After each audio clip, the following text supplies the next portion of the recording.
In this video, I'm going to show you how to add or create a search bar in Wix. To start, let's add a new app called Wix Site Search.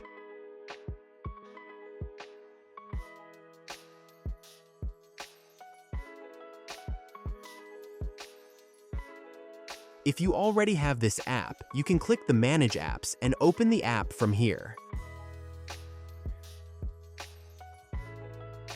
This will take you to the search results page.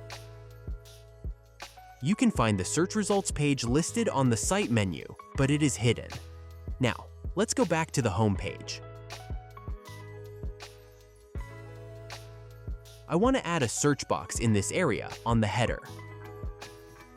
To do that, hit the plus icon to add a new element. In this case, I'm going to add the search box under the site search category.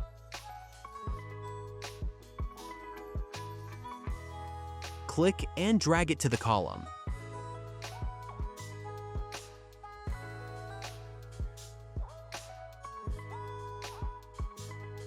Under the Settings menu, you will have the option to customize the placeholder text or toggle on and off other options. In this example, I'm going to change the placeholder text to just search with an ellipsis.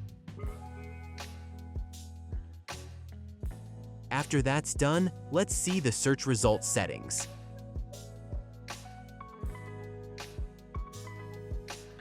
Click the module to open the settings. Here, you can customize the settings, display, layout, and design.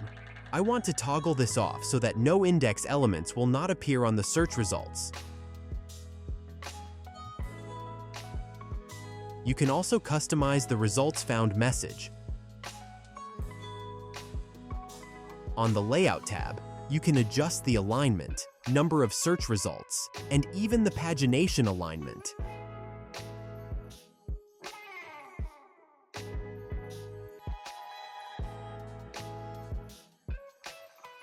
The Design tab will give you the option to customize the elements.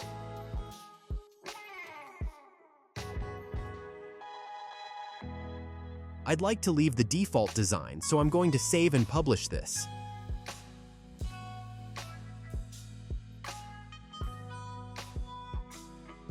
Looks like we have an extra search bar. Let's remove this and publish the site again. Thank you for watching.